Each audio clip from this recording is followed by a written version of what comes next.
준호는 아침 일찍 사무실에 도착해서 커피를 마시며 하루 일과를 시작합니다. 올해로 45이 된 준호에게는 이미 익숙해진 루틴이었습니다. 회사 일에 집중하다 보면 시간이 금세 흘러가고 저녁이 되면 집에 돌아가 아내 미영과 대학생 아들 동현과 함께 저녁을 먹는 평범한 일상이 반복되죠. 그런데 정말 가끔씩 준호의 머릿속에 떠오르는 생각이 있었습니다. 바로 아버지에 대한 생각이었어요. 아버지는 지금 큰형 태호와 함께 살고 계십니다. 준호가 서울로 직장을 옮긴 지 벌써 10년이 넘었고 그 사이 아버지를 돌보는 일은 자연스럽게 고향에 남은 형의 몫이 되었죠. 준호는 가끔 동료들과 점심을 먹으며 이런 이야기를 나누곤 했습니다. 우리 아버지는 형이 모시고 있어요. 형이 효자라서 정말 잘 모시고 있거든요. 그럴 때마다 동료들은 형님이 계셔서 좋으시겠네요. 라며 부러워했습니다.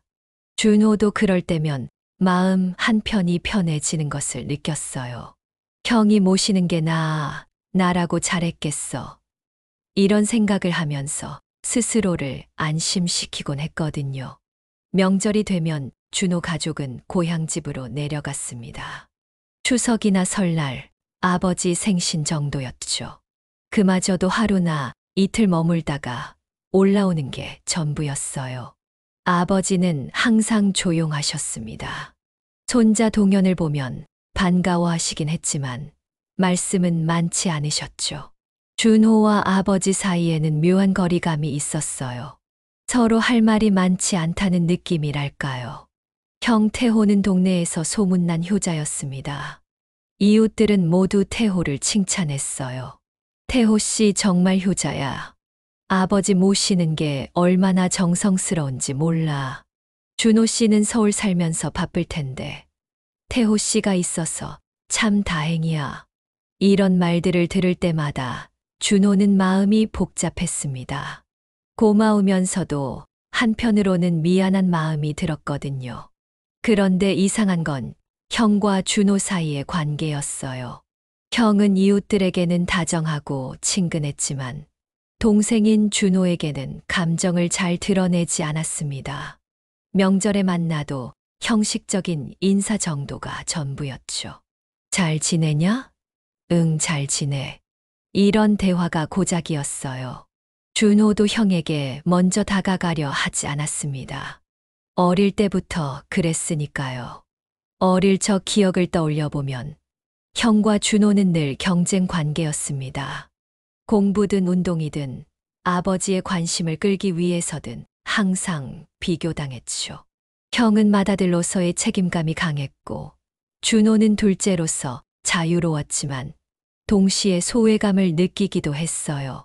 그런 관계가 어른이 되어서도 계속 이어진 거죠. 아버지는 두 아들을 똑같이 사랑한다고 말씀하셨지만 준호는 늘 형이 더 사랑받는다고 생각했습니다. 형이 집을 지키고 아버지를 모시는 상황에서 그런 생각은 더욱 강해졌어요. 그래서 준호는 더욱 서울 생활에 집중했습니다. 가족들에게 부담을 주지 않으려고, 그리고 스스로 독립적으로 살아가려고 노력했죠. 미영은 가끔 준호에게 말했습니다. 당신 아버지 자주 안부 전화라도 드려야 하는 거 아니야? 그럴 때마다 준호는 형이 옆에 있는데 뭘 이라고 대답했어요. 하지만 마음 깊은 곳에서는 미영의 말이 맞다는 걸 알고 있었습니다. 그렇게 준호의 일상은 계속되었습니다. 바쁜 직장 생활, 가족과의 시간, 그리고 가끔씩 떠오르는 아버지와 형에 대한 생각들. 겉보기에는 모든 게 평화로워 보였지만 그 평화 속에는 묘한 어색함이 자리 잡고 있었어요. 소통의 부재, 오래된 불신, 그리고 각자가 가지고 있는 서로에 대한 오해들이 조용히 쌓여가고 있었던 거죠. 그날은 평소와 다름없는 화요일 새벽이었습니다. 준호는 깊은 잠에 빠져 있었는데 갑자기 휴대폰 진동 소리에 잠이 깼어요. 시계를 보니 새벽 5시 반이었습니다.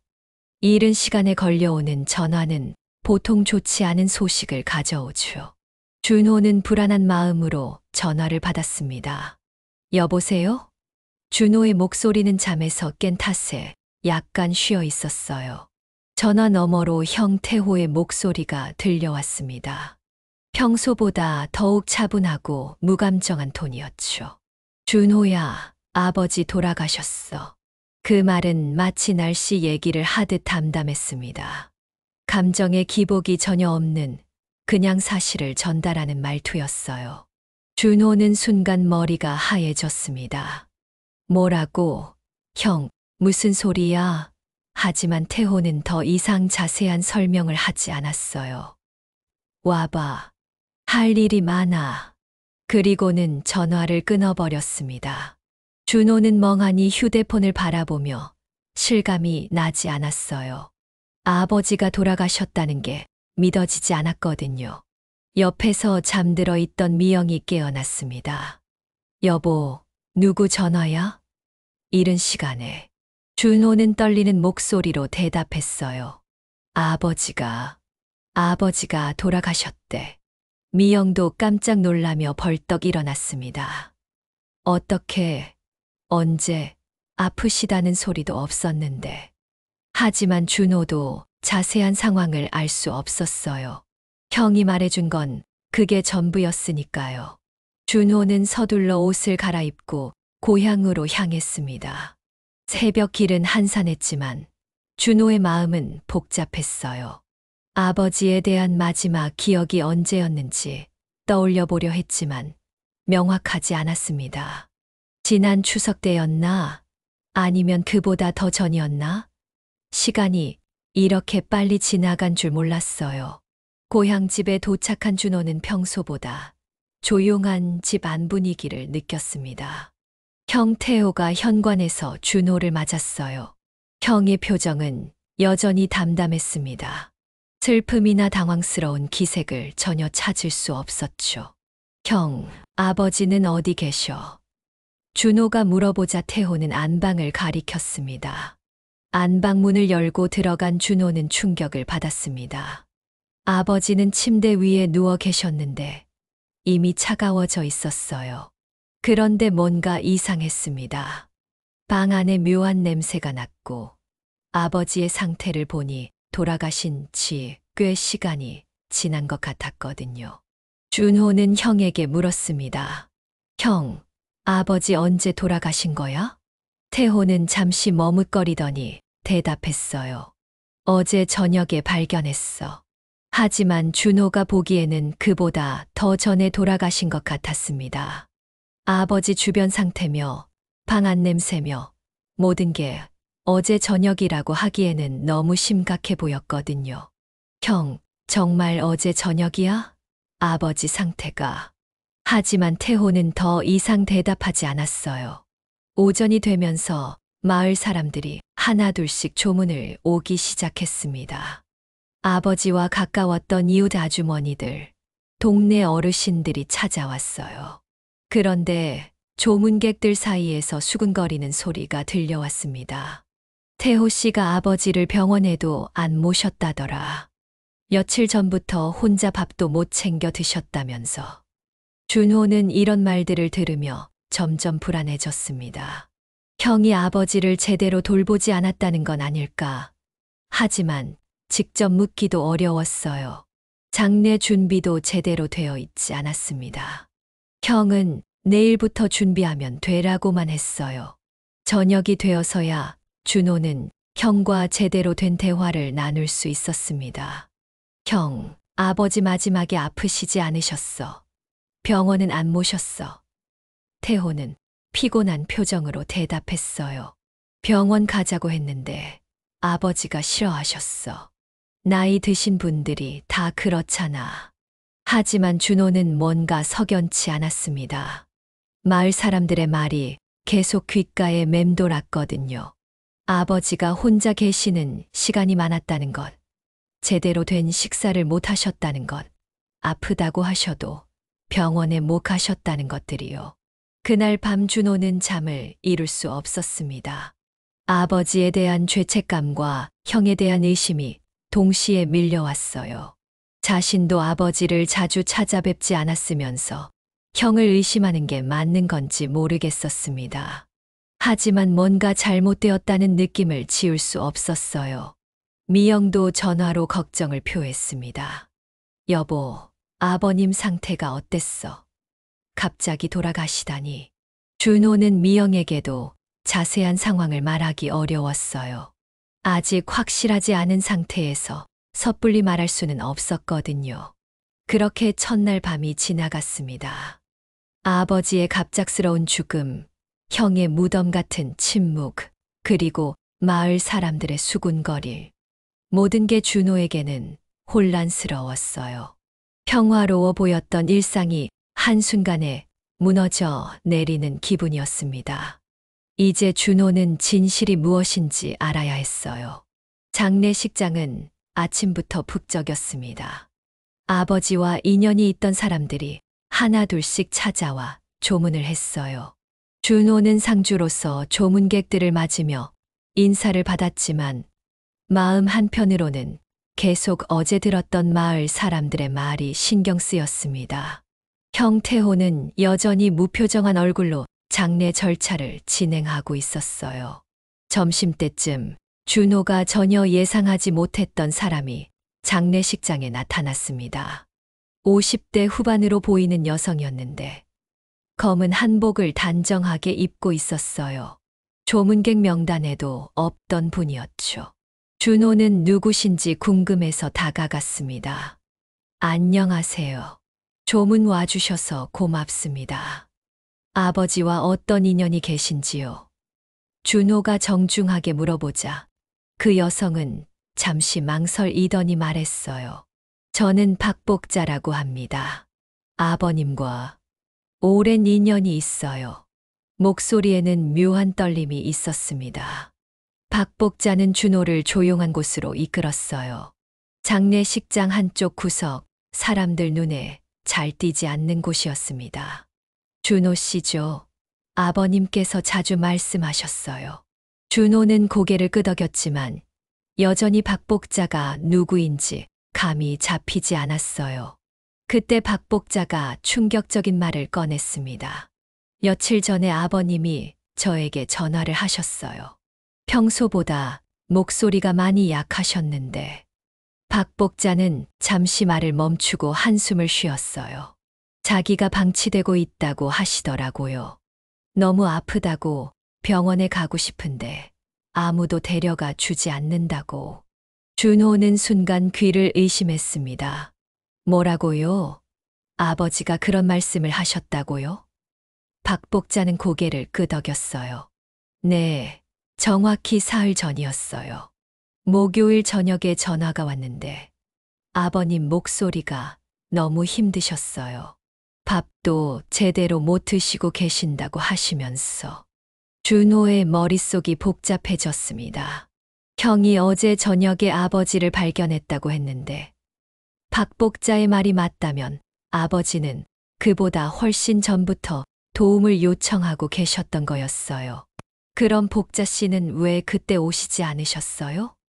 박복자의 눈에 눈물이 맺혔습니다. 가려고 했어요. 하지만 아버님이 말리셨어요. 아들들한테 미안하다고 자기가 참아보겠다고 하시면서. 박복자는 손수건으로 눈물을 닦았어요. 그때 제가 강행해서라도 갔어야 했는데 정말 후회됩니다. 준호는 이야기를 들으면서 분노가 치밀어 올랐습니다. 아버지가 고통받고 계실 때 형은 대체 뭘 하고 있었던 걸까? 정말 모르고 있었던 걸까? 아니면 알면서도 방치한 걸까? 준호는 당장 형에게 따져 묻고 싶었어요. 복자 씨, 혹시 아버지와는 어떤 사이셨나요? 준호가 조심스럽게 물어보자 박복자는 잠시 주저하더니 대답했어요. 아버님의 오랜 친구였어요. 어머님이 돌아가신 후에 가끔 안부를 묻곤 했거든요. 그 순간 형 태호가 다가왔습니다. 태호는 박복자를 보더니 표정이 굳어졌어요. 복자 씨, 왜 오셨어요? 태호의 목소리에는 달갑지 않다는 기색이 역력했습니다. 박복자는 아버님 마지막 길 배웅하러 왔어요. 라고 조용히 말했어요. 준호는 더 이상 참을 수 없었습니다. 형을 장례식장 밖으로 불러내서 정면으로 마주했어요. 형, 아버지 제대로 돌봤어. 복자 씨 말로는 아버지가 며칠 전에 아프다고 전화하셨다는데. 준호의 목소리에는 억눌린 분노가 담겨 있었어요.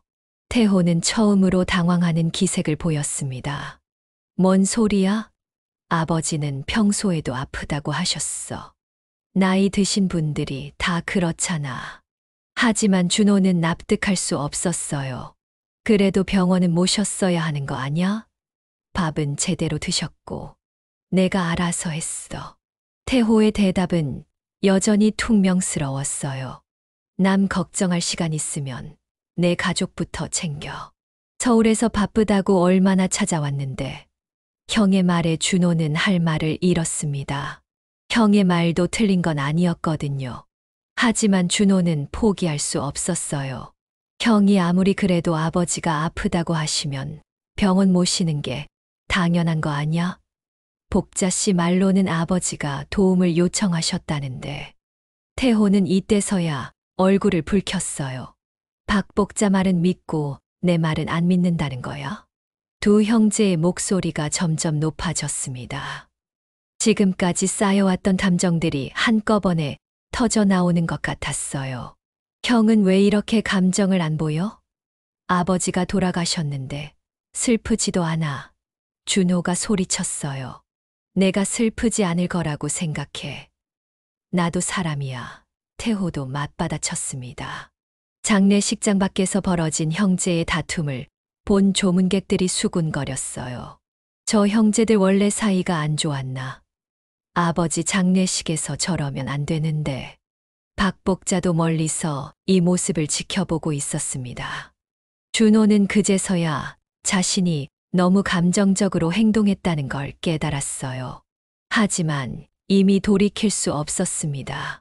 형과의 관계에 균열이 생긴 건 분명했거든요. 태호도 차가운 표정으로 돌아서며 말했어요. 장례부터 치르자. 나중에 할 얘기하고. 그렇게 형제는 처음으로 정면 충돌을 했습니다. 아버지의 죽음을 둘러싼 의혹, 박복자가 가져온 충격적인 증언, 그리고 오랫동안 쌓여온 형제 간의 불신이 한꺼번에 폭발한 거였어요. 이제 준호는 진실이 무엇인지 반드시 알아내야겠다고 다짐했습니다. 장례를 마친 지 사흘이 지났습니다. 준호는 아직 고향에 머물며 아버지의 뒷정리를 하고 있었어요. 형 태호와는 장례식장에서의 다툼 이후로 서먹한 분위기가 계속되고 있었습니다. 그날 오후 준호는 아버지 방을 정리하다가 서랍 깊숙한 곳에서 놀라운 것을 발견했습니다. 아버지 명의로 된 부동산 등기부등본과 여러 개의 예금 통장들이었어요. 준호는 깜짝 놀랐습니다. 아버지가 이렇게 많은 재산을 가지고 계셨다는 걸 전혀 몰랐거든요. 서류를 자세히 살펴보는 순간 준호의 얼굴이 굳어졌습니다. 부동산 유임장에 적힌 아버지의 서명이 평소와 완전히 달랐어요. 손떨림이 심하거나 아예 다른 사람이 썼을 가능성도 있어 보였습니다. 그리고 예금 통장들을 확인해 보니 더욱 충격적이었어요. 지난 몇 개월 동안 한 번에 몇백만 원씩 여러 차례 인출되어 있었거든요. 준호는 서둘러 형을 찾았습니다. 형, 이게 뭐야? 서류들을 들고 다가가자 태호의 얼굴이 순간 경직됐어요. 아, 그거. 아버지가 나한테 맡기신 거야. 맡겼다고? 언제? 준호의 목소리에는 의심이 가득했습니다. 태호는 잠시 망설이더니 몇 달 전부터 아버지가 치매 기운이 있으셔서 재산 관리를 맡기셨어라고 대답했어요. 치매라고? 명절 때는 멀쩡하셨는데. 준호가 따져 묻자 태호는 짜증스럽게 말했어요. 내가 뭘 알아? 가끔 와서 인사만 하고 가면서 말이야. 준호는 통장을 흔들며 소리쳤습니다. 그럼 이 거액 인출은 뭐야? 병원비라기엔 너무 많지 않아. 박복자 씨 말로는 아버지가 병원에도 제대로 못 가셨다고 했는데 그때 미영에게서 전화가 왔습니다. 준호는 발견한 내용을 급하게 설명했어요. 여보, 아버지 재산이 생각보다 엄청 많았는데 형이 관리하고 있었나 봐. 그런데 뭔가 너무 이상해. 미영의 목소리가 급하게 변했습니다. 여보, 그거 아버님이 손주 대학 자금으로 남겨주신 거잖아. 동현이 대학원 갈 때도 필요하고. 혹시 형님이 자기 걸로 만들려고 했던 거 아냐? 그날 저녁 준호는 형과 정면 대결을 벌였습니다. 형, 솔직히 말해봐. 이 서명 진짜 아버지가 하신 거야? 서류를 내밀며 따져 물었어요. 태호의 얼굴이 붉어졌습니다. 뭘 의심하는 거야? 나를 도둑으로 보는 거야. 의심하는 게 아니라 확인하고 싶은 거야. 통장 인출 내역도 설명이 안 되고. 준호가 끝까지 물고 늘어지자 태호가 폭발했어요. 그럼 내가 뭘 했는데?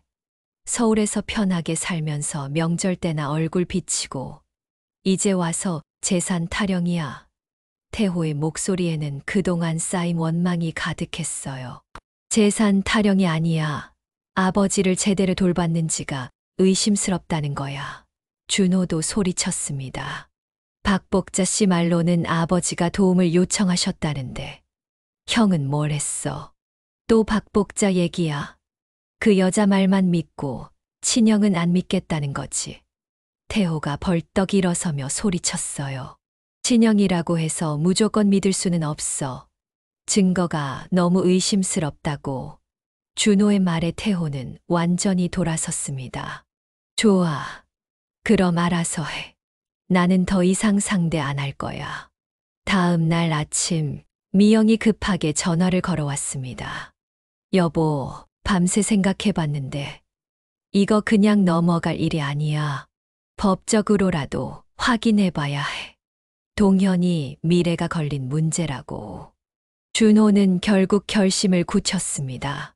형을 믿고 싶었지만 너무 많은 의혹들이 있었어요.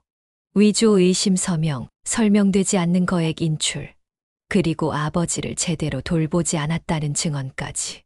모든 것이 한 방향을 가리키고 있었습니다. 형이 아버지 재산을 가로채려 했을 수도 있어. 준호는 혼자 중얼거렸어요. 그리고 그 순간 지금까지의 모든 의심들이 확신으로 바뀌기 시작했습니다. 형제 관계는 이제 완전히 파국으로 치달았고 준호는 진실을 밝히기 위해서라면 어떤 일도 할 각오가 되어 있었습니다. 준호는 더 이상 망설일 수 없었습니다. 며칠 밤을 뜬 눈으로 지새우며 고민한 끝에 결국 경찰서로 향했어요. 유산 횡령 의혹으로 신고하고 싶습니다. 담당 경찰관이 놀란 표정을 지었습니다. 친형을 신고하신다는 말씀이세요? 네, 아버지 재산을 불법적으로 처분한 것 같습니다. 준호의 목소리는 떨렸지만 단호했어요. 소식은 삽시간에 마을 전체로 퍼졌습니다. 준호가 형을 경찰에 신고했다더라. 형제끼리 저렇게까지 해야 하나. 그동안 효자로 소문났던 태호를 보는 사람들의 시선이 싸늘해졌어요. 태호는 경찰 조사를 받고 돌아온 후 완전히 무너진 모습이었습니다. 평소 당당했던 어깨는 축 늘어져 있었고 집 밖으로 나오지도 않았어요. 동네 사람들의 수군거림이 들릴 때마다 더욱 움츠러들었습니다. 태호 씨 정말 그런 일을 했을까? 아버지, 재산을 훔쳤다니. 마을 전체가 술렁거렸어요. 준호도 따가운 시선을 받았지만 자신이 옳은 일을 하고 있다고 믿었습니다. 그런데 일주일 후 박복자가 준호를 급하게 불러냈습니다. 준호 씨, 더 이상 숨길 수가 없겠어요. 그녀의 얼굴은 심각했어요. 저와 아버님은 사실상 부부처럼 지냈어요. 혼인신고는 하지 않았지만 10년 넘게 함께 있었거든요. 준호는 순간 말문이 막혔습니다. 뭐라고요? 그게 무슨? 어머님이 돌아가신 후에 아버님이 너무 외로워하셨어요. 그때부터 제가 돌보기 시작했죠. 박복자는 눈물을 흘리며 말했어요. 아버님도 아들들에게 미안해서 말씀하지 못하셨어요. 준호는 충격에 휩싸였습니다. 아버지가 자신들 모르게 그런 관계를 맺고 계셨다니. 그럼 우리가 모르는 사이에 아버지는 태호 씨도 저를 못마땅해 했어요. 자기 아버지를 뺏긴다고 생각했나 봐요. 박복자의 말에 준호는 더욱 혼란스러워졌어요. 그날 밤 준호는 분노에 떨었습니다. 자신들에게는 늘 엄격하고 무뚝뚝했던 아버지가 다른 여자와는 그렇게 친밀하게 지냈다는 사실이 배신감으로 느껴졌거든요. 아버지가 왜 우리에게는 말 안 하셨을까? 며칠 후 경찰 수사 결과가 나왔습니다. 태호에게 법적 문제는 없었어요. 서명도 진짜였고 인출된 돈도 정당한 용도였습니다. 하지만 이미 형제 관계는 완전히 망가져 있었어요. 태호는 준호를 보며 차갑게 말했습니다. 이제 됐지. 내가 원하던 진실 다 밝혀졌잖아. 목소리에는 깊은 상처가 담겨 있었어요. 나를 도둑으로 몰아서 경찰까지 부른 기분이 어때? 형, 미안해. 준호는 할 말을 잃었습니다. 미안. 이제 와서. 태호가 비웃으며 말했어요. 좋아. 그럼 이제부터는 정말 의심할 만한 일들만 하지. 아버지 재산도 내 몫은 따로 정리해 줄 테니까. 그리고는 돌아서며 쏘아붙였습니다. 다시는 형이라고 부르지 마. 마을 사람들의 시선도 차가워졌습니다. 결국 아무것도 아니었잖아. 형제끼리 저렇게 싸우더니 준호는 이제 고향에서 설 자리가 없다고 느꼈어요. 박복자가 마지막으로 준호에게 말했습니다. 아버님이 가장 바라셨던 건 두 아들이 사이좋게 지내는 거였어요. 이렇게 되어서 너무 안타까워요. 준호는 그제야 깨달았습니다. 자신이 진실을 찾는다며 벌인 일들이 오히려 모든 것을 파괴해버렸다는 걸. 아버지의 숨겨진 삶, 형과의 돌이킬 수 없는 관계 파탄, 그리고 마을에서의 완전한 고립. 모든 것이 무너져 내렸습니다. 준호가 지키려 했던 것들이 하나씩 사라져 갔어요. 가족의 분열은 이제 회복 불능의 지경에 이르렀고 진실이라고 믿었던 모든 것들이 뒤섞여 버렸습니다. 그리고 준호는 혼자 남겨졌습니다. 아무도 편들어주지 않는 외로운 싸움의 끝에서 자신이 과연 무엇을 위해 이 모든 일을 벌였는지 알 수 없게 되어버렸어요. 준호는 서울로 돌아온 후에도 마음의 평화를 찾을 수 없었습니다. 회사에서도 집중이 되지 않았고 가족들과의 대화에서도 자꾸 멍하니 있곤 했어요. 모든 게 엉망이 되어버린 상황에서 무엇부터 정리해야 할지 막막했습니다. 그런데 한 달이 지난 어느 날 태호에게서 예상치 못한 연락이 왔습니다. 준호야, 만나자. 형의 목소리는 평소보다 많이 쉬어 있었어요. 할 말이 있어. 준호는 반신반의하며 고향으로 내려갔습니다. 형을 만난 건 경찰 수사 이후 처음이었어요. 태호는 많이 야위어 있었습니다. 얼굴에는 깊은 피로가 서려 있었고 예전의 당당함은 온데간데 없었어요. 형. 준호가 조심스럽게 말을 걸자 태호는 한동안 말이 없었습니다. 그러다가 천천히 입을 열었어요. 나도 처음엔 아버지를 잘 모시려고 했어. 태호의 목소리에는 지금까지 들어본 적 없는 솔직함이 담겨 있었습니다. 정말로 효자가 되려고 했거든. 근데 아버지는 늘 남 탓만 하셨어. 형의 눈에 눈물이 맺혔어요. 뭔 소리야, 형? 준호는 당황했습니다. 형이 이렇게 솔직하게 마음을 털어놓는 걸 본 적이 없었거든요. 아버지가 박복자 씨와 지내는 것도 알고 있었어. 하지만 뭐라고 할 수가 없었지. 태호는 깊은 한숨을 쉬었어요. 그런데 아버지는 자꾸 나한테만 화를 내셨어. 복자 씨 앞에서는 좋은 아버지였는데 나한테는 늘 불만이었거든. 준호는 형의 말을 들으며 충격을 받았습니다. 아버지가 그런 분이셨다니 감당이 안 되더라. 태호의 고백이 계속되었어요. 매일 잔소리, 매일 불평. 내가 뭘 해도 마음에 안 들어 하시고. 그래서 점점 피하게 됐어. 형의 목소리가 떨렸습니다. 그래도 내가 그렇게까지 방치할 줄은 몰랐어. 형. 준호는 할 말을 잃었어요. 형도 나름대로 힘들었구나 하는 생각이 들었습니다. 재산 관리하는 것도 정말 아버지가 부탁하신 거였어. 하지만 솔직히 말하면 태호가 잠시 망설이더니 계속 말했어요. 조금은 욕심이 있었던 것 같아. 내가 더 많이 고생했으니까 더 받아도 되지 않을까 하는. 준호는 형의 솔직한 고백에 마음이 복잡해졌습니다. 완전히 나쁜 의도는 아니었지만 그렇다고 완전히 순수하지도 않았던 거죠. 그때 박복자가 나타났습니다. 손에는 봉투 하나를 들고 있었어요. 두 분 다 계시네요. 잘 됐어요. 그녀는 조심스럽게 봉투를 내밀었습니다. 아버님이 생전에 저에게 맡기신 거예요. 봉투 안에는 아버지의 손편지가 들어 있었습니다. 떨리는 손글씨로 쓰인 유서였어요. 준호가 읽기 시작했습니다. 태호야, 준호야. 아버지가 너희들에게 미안하다. 나는 좋은 아버지가 되지 못했구나. 편지를 읽는 준호의 목소리도 떨렸어요. 태호는 나 때문에 고생이 많았을 거야. 내가 너무 까다롭고 예민했지. 태호는 편지 내용을 들으며 눈물을 흘렸습니다. 아버지가 자신의 마음을 알아주셨다는 사실에 안도했어요. 준호야, 너도 서울에서 바쁜데 자주 내려오지 못해서 미안했을 거야. 아버지가 이해한다. 편지는 계속 이어졌어요. 복자에게도 미안하다. 너희들에게 말하지 못했어. 그리고 마지막 부분이 가장 중요했습니다. 서로 미워하지 말아라. 그래도 피부치다.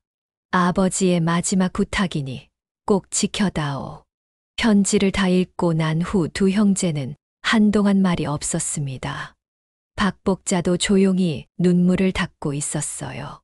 아버님이 돌아가시기 며칠 전에 이 편지를 쓰셨어요. 저에게 때가 되면 전해달라고 하시면서. 태호가 먼저 입을 열었습니다. 준호야, 미안해. 나도 잘못이 많았어. 형의 목소리에는 진심이 담겨 있었어요. 아버지 마지막에 제대로 돌보지 못한 것도 맞고, 재산 문제도 명확하게 말했어야 했는데. 준호도 고개를 숙였습니다. 형도 미안해. 나도 너무 의심만 했어. 형이 얼마나 힘들었는지 생각하지 못했어. 박복자가 조용히 말했습니다. 아버님이 가장 걱정하셨던 게 이거였어요. 두 아들이 자기 때문에 싸우는 것. 그날 저녁 두 형제는 오랜만에 진솔한 대화를 나눴습니다. 그동안 쌓였던 오해들, 서로에 대한 원망들, 그리고 각자가 품고 있던 죄책감들을 털어놓았어요. 형, 앞으로는 서로 솔직하게 지내자. 준호가 말했어요. 뭔가 문제가 있으면 의심부터 하지 말고 먼저 물어보고. 태호도 고개를 끄덕였습니다. 그래, 나도 혼자 끙끙 앓지 말고 내게 도움을 요청할게. 아버지의 유서는 두 형제에게 새로운 시작을 가능하게 해주었습니다. 서로를 이해하게 되었고, 그동안의 갈등이 결국 소통 부족에서 비롯된 것임을 깨닫게 되었어요. 진실은 누군가 잘못했다는 게 아니라 모두가 각자의 방식으로 상처받고 있었다는 것이었습니다.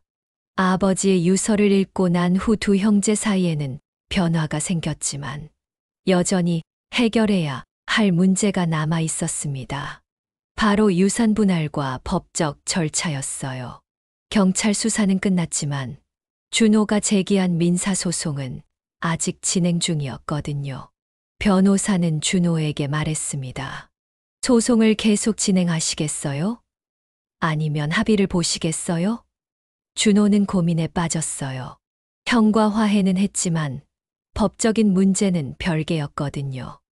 미영은 여전히 강경한 입장이었습니다. 여보, 감정적으로는 이해하지만 현실적으로 생각해봐. 동현이 대학원 갈 돈도 필요하고 우리도 노후 준비해야 하잖아.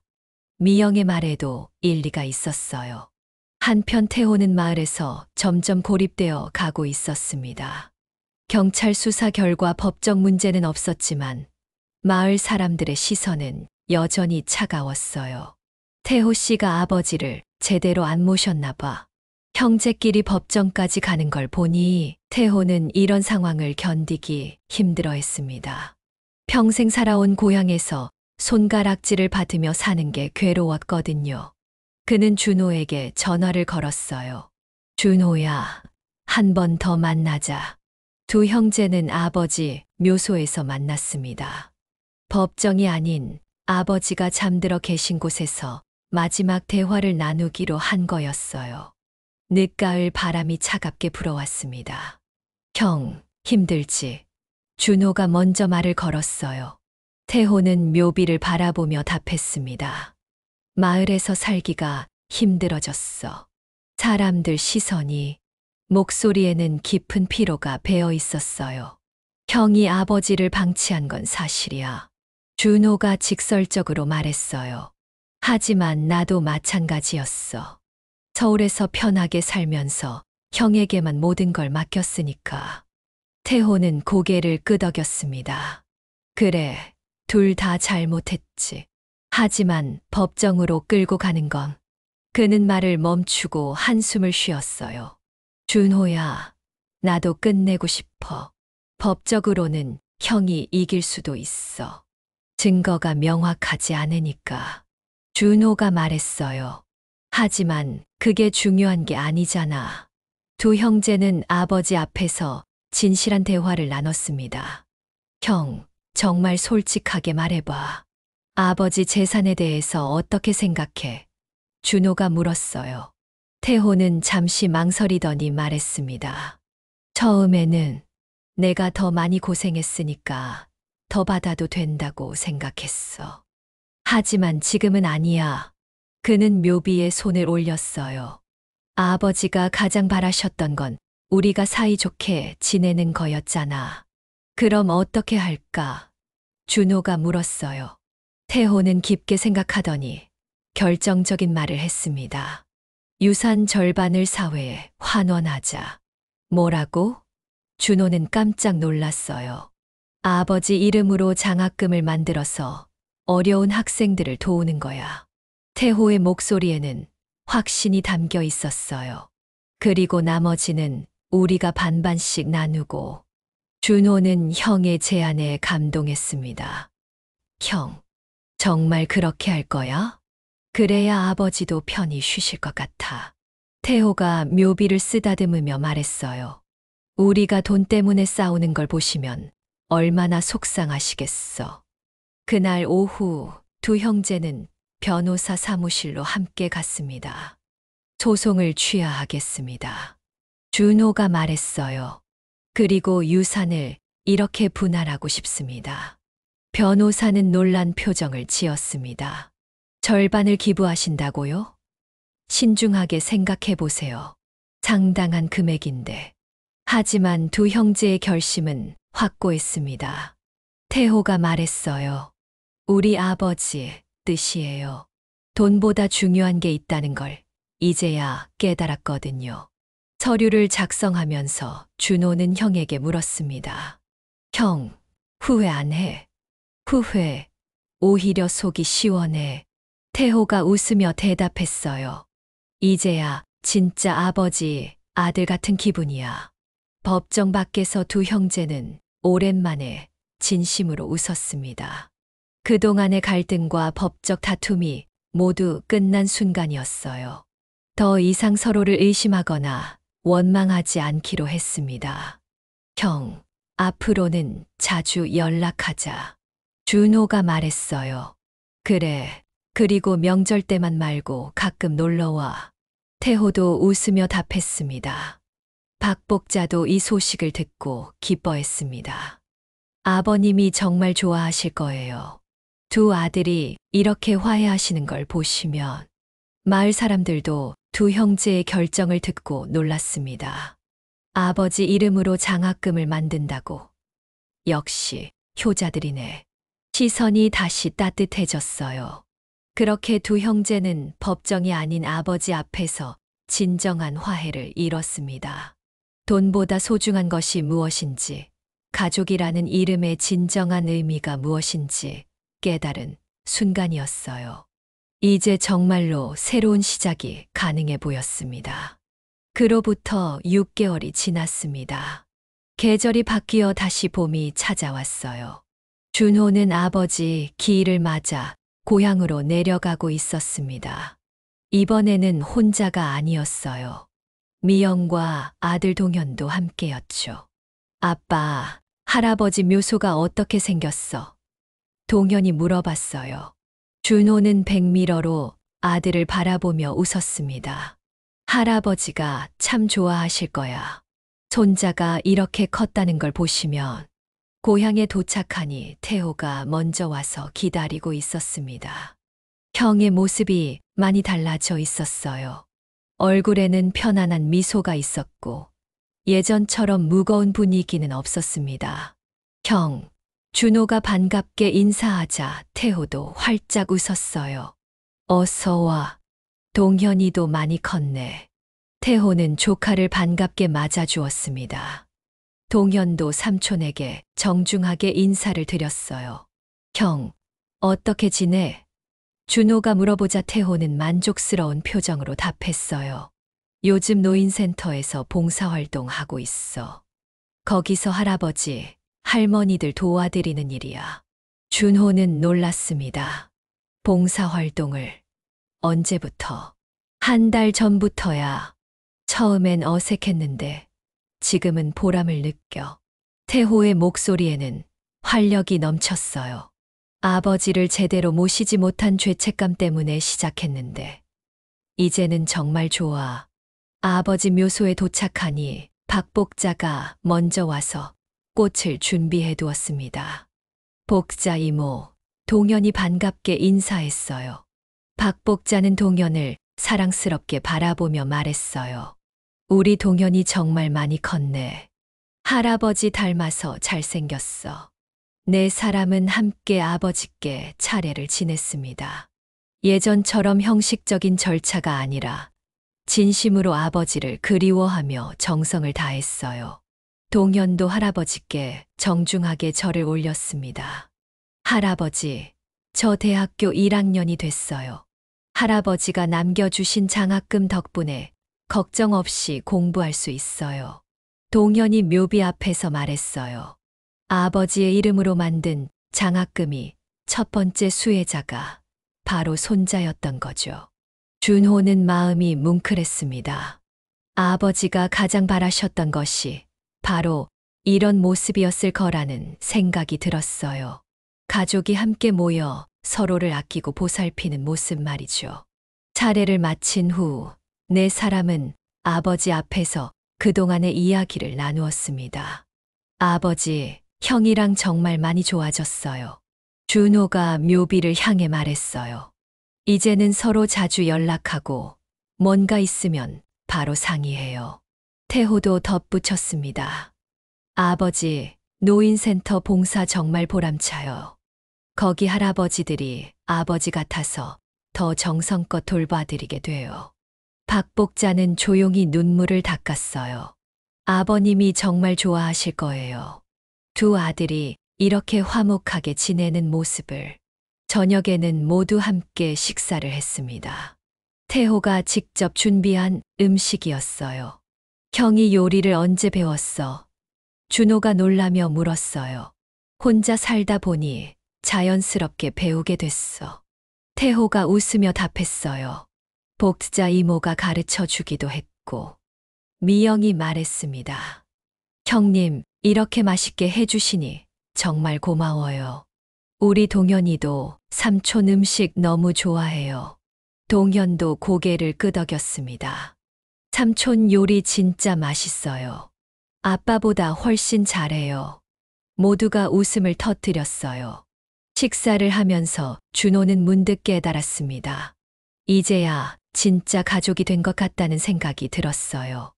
예전에는 명절 때만 모여서 형식적으로 인사하고 헤어졌지만, 이제는 진심으로 서로를 걱정하고 아끼는 사이가 되었거든요. 아버지가 남긴 건 돈이 아니었어.